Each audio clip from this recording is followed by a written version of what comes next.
sejahtera untuk kita semua. Perkenalkan, nama lengkap saya Merdion Chenenom Nanu, NIM 0120190427, kelas L semester 5. Dalam video ini, saya buat untuk memenuhi tugas mata kuliah saya, yaitu Kepemimpinan Kristen.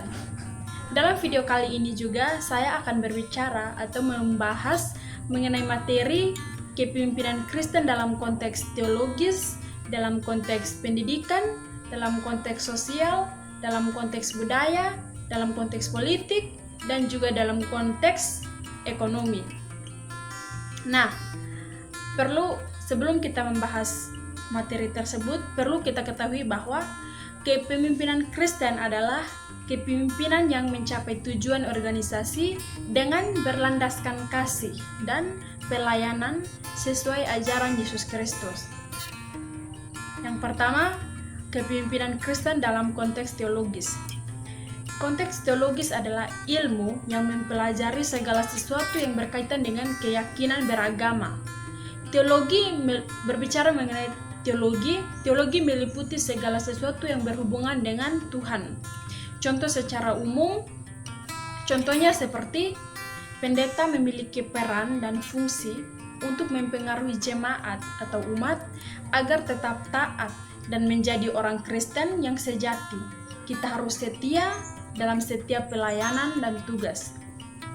Secara khusus, misalnya saya sendiri sebagai orang Kristen yang harus percaya kepada Tuhan Yesus dan harus taat dan takut akan Tuhan.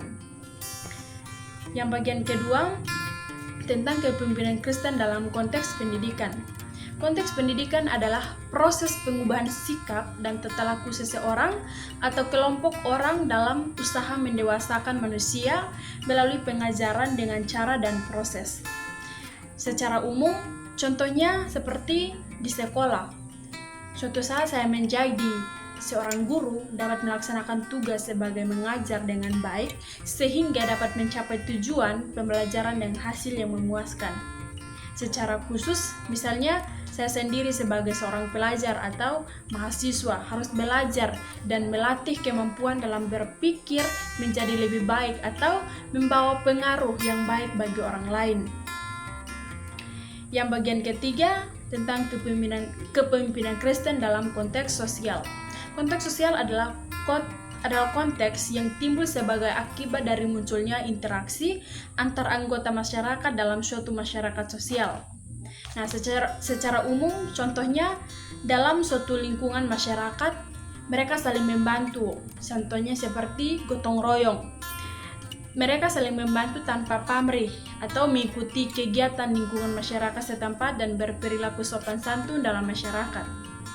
Nah, secara khusus, ketika saya berada dalam lingkungan masyarakat ataupun ketika saya berbicara dengan teman maupun orang lain, harus menggunakan atau memakai setiap tutur kata yang keluar dari mulut agar kelihatan atau dalam interaksi kita dengan orang lain bisa menghadirkan damai. Yang bagian keempat, tentang kepemimpinan Kristen dalam konteks politik, adalah hal yang berkaitan dengan penyelenggaraan pemerintah dan negara. Nah, secara umum, misalnya dalam suatu lingkungan masyarakat, di mana mereka mementingkan rasa keegoisan dalam diri dengan mementingkan diri sendiri tanpa memikirkan orang lain, melainkan mementingkan kepentingan bersama. Secara khusus, saya yang masih dalam proses belajar agar menjadi pemimpin atau sebagai calon pemimpin ke depannya perlu banyak belajar sehingga tidak egois dalam melaksanakan tugas dan terus semangat dalam belajar sehingga saya menjadi lebih baik. Yang kelima, tentang kepemimpinan Kristen dalam konteks budaya. Cara hidup atau kebiasaan yang terus berkembang yang diturunkan oleh nenek moyang secara turun-temurun sampai sekarang. Nah, secara umum, kebiasaan orang Timur yang biasa sering dilakukan yaitu makan sirip pinang. Ketika ada tamu yang berkunjung, pertama-tama yang disambut adalah dengan sirip pinang yang melambangkan simbol pemersatu atau rasa hormat kepada sesama. Nah, secara khusus dari budaya, saya dapat belajar bahwa berperilaku baik maupun terhadap sesama, dan saya mengikuti setiap budaya atau kebiasaan yang baik dalam suatu lingkungan masyarakat. Yang bagian ke-6 tentang kepemimpinan Kristen dalam konteks ekonomi. Untuk mengakhiri urusan sumber budaya material agar dapat sejahtera baik individu maupun masyarakat, atau dapat mempelajari perilaku atau tindakan seseorang dalam memenuhi kebutuhannya.